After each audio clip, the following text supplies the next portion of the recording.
Pour créer votre Product Backlog, le Sprint Backlog et tout autre élément relié à la gestion de votre projet, vous avez besoin d'une plateforme. Celle qui est utilisée dans le cours, c'est Microsoft Azure DevOps.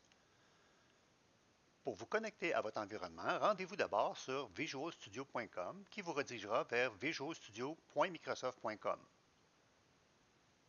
Cliquez ensuite sur Sign In. Entrez le courriel du collège, c'est-à-dire votre numéro de demande d'admission, @cmontmorency.qc.ca. Ensuite, entrez votre mot de passe, le même que vous utilisez lors de vos connexions de session, sur un ordi. Une fois que vous êtes connecté, vous devez créer une organisation qui contiendra vos différents projets. Cliquez sur Créer une organisation. Continue. Enlevez le nom comme nom d'organisation, entrez vos initiales suivies de l'année. LB 20. Comme tout est dans les nuages, vous êtes hébergé sur Canada Central. Continue. Votre organisation est en train de se créer. On vous demande ensuite de créer un projet. Ce que nous allons faire, pas ici. Je ferme la page qui a été ouverte, je reviens à ma page de départ et je fais un refresh, soit F5. Je vois l'organisation que je viens de créer. Ensuite, je vais créer mon projet qui, lui, va contenir tous les éléments comme le carnet de produits. Et je peux ainsi créer plusieurs projets sous une organisation. Dans notre cas, on va seulement créer un projet. Je clique sur Nouveau projet.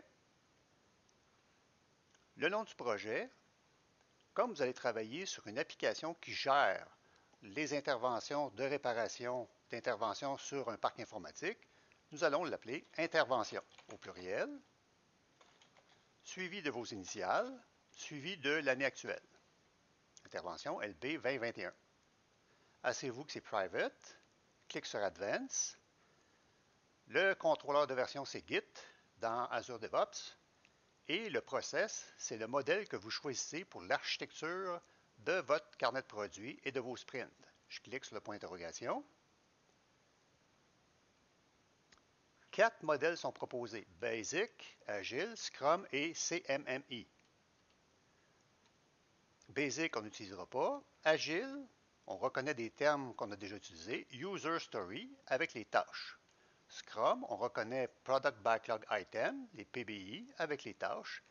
CMMI, on n'utilise pas. On va utiliser Agile car il supporte le modèle Scrum. Je ferme la fenêtre. Dans la liste déroulante, je clique et choisis Agile. Create Project.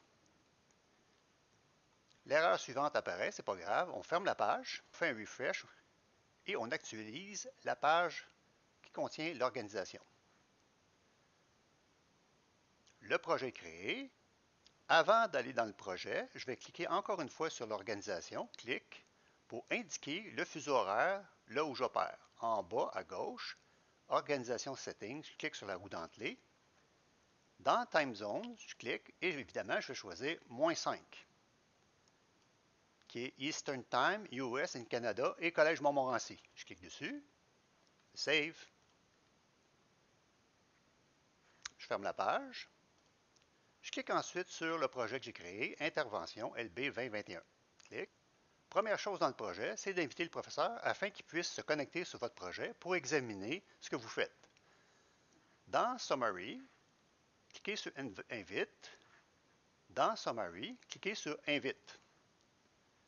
Dans User, tapez l'adresse courriel du professeur et l'ajouter. Ferme. Et ensuite, dans le widget Members, vous devriez voir l'icône du professeur.